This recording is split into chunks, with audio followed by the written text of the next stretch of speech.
Episode 362, Choices. Rufus was waiting for Chris by the door.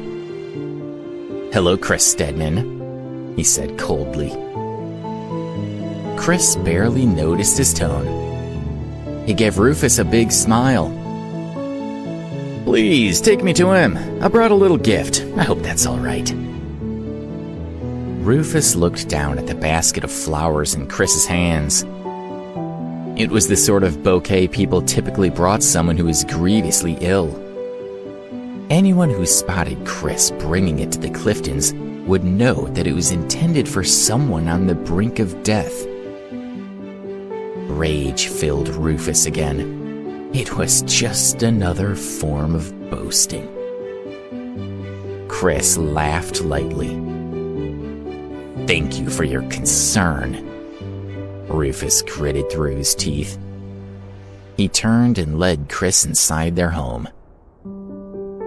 As Chris expected, Jessup was not looking well. He began coughing deeply into a towel as Chris entered the room where he was resting. When he pulled the towel away from his mouth, it was bright red with blood. Chris kept a stoic, patient look on his face as he waited for the coughing fit to subside. But in his heart, he was celebrating wildly at the sight of the old man's poor health. Finally, Jessup shivered and lay back to rest. Chris stepped forward and said in a concerned tone, "Mr. Clifton, what on earth happened? How did these injuries occur?" Jessup shook his head. He pointed to his throat, indicating he couldn't speak loudly, and murmured something too quiet to hear. He looked frighteningly weak. Chris felt his hopes soaring. It seemed obvious to him that the old man was nearly dead. He was happy that he had decided to make this visit so he could witness Jessup's suffering in person. A doctor stepped into the room and began to check Jessup's vitals. He shook his head as he worked, clearly not thrilled with what he was finding. After a few minutes, he turned to Rufus and commented rather ominously that they should start making preparations. "What do you mean?" Rufus snapped at him. "Is that all you have to say?" The doctor was frightened and began to backpedal immediately. "It will take time, I suppose. Much too early to say anything either way. Please, forget what I said. Excuse me." He left the room meekly. Chris watched this exchange with a sneer. It was clear that this was the end of the Clifton family's years of power over Baltimore. The sight of Jessup's weakness brought out Chris's cruelest instincts. He began thinking ahead to all the ways the Stedmans would undermine the Cliftons once Jessup was out of the picture. It would be easy to take Baltimore out from under them. There was a general feeling of unease throughout the house. None of the Cliftons wanted to fight with the Stedmans for territory. They felt instinctively that the fight would not go in their favor. Finally, Chris said, "Thank you so much for seeing me. But it's clear you need rest, Mr. Clifton. I'll return to my family and update them on the situation." Chris was more relaxed and happier than he had been in weeks. He could see the bright future of his family clearly in his mind. Off to one side, Rufus had disposed of the flowers Chris had brought with a cold look.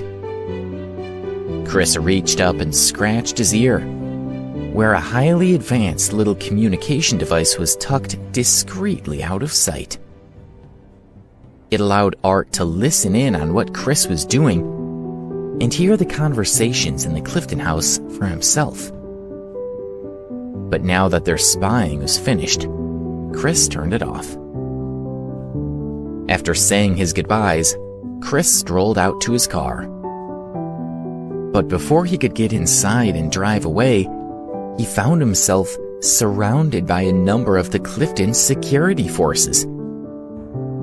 He took a defensive step back, raising one hand to his ear to turn his communication device back on. He didn't understand what was going on. It seemed ridiculous that the Cliftons would try to kidnap him in broad daylight, yet it seemed clear that they weren't going to let him leave. Suddenly, the guards rushed at him. One grabbed the communication device at his ear and ripped it out, throwing it to the ground and smashing it to pieces. Chris began to yell out in alarm. "What are you doing? Get away from me!" Suddenly, the guards all stopped. Behind him, Chris could hear the sound of someone applauding slowly. It was Rufus. He walked forward calmly, all traces of grief and humility gone. "By all means, please keep shouting," he said to Chris. "But who do you think can hear you?" "What do you want with me?" Chris demanded. Rufus shrugged. "You sound so offended. But how many people in this world do you think you're responsible for hurting and killing?"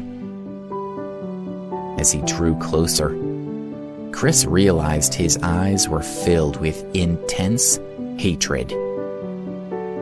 Rufus's words shook him. Chris knew that he had caused a great deal of harm. When Rufus glared at him, he felt as if every person he had ever hurt was glaring at him too. Chris had never felt real guilt before, but now he felt fear. "My son was hurt," Rufus continued quietly. He pulled on a pair of gloves and drew a knife from his jacket.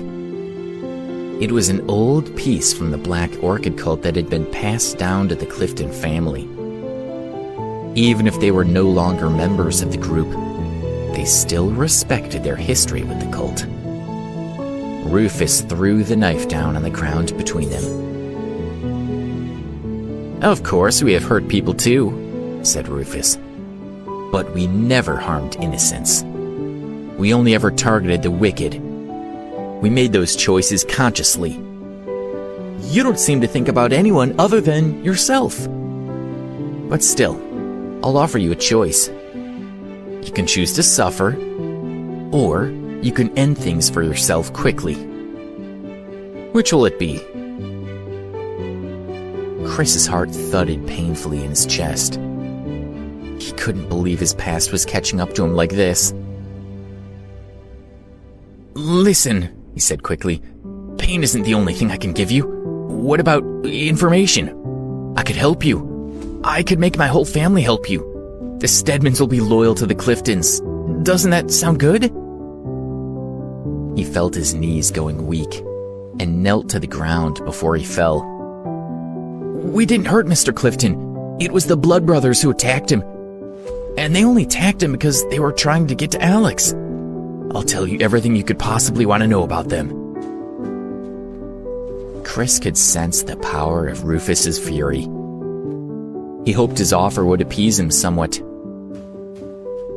But Rufus stared down at him coldly. He didn't seem interested in anything Chris had said. "I told you to choose," he said quietly. "Have you made your choice?"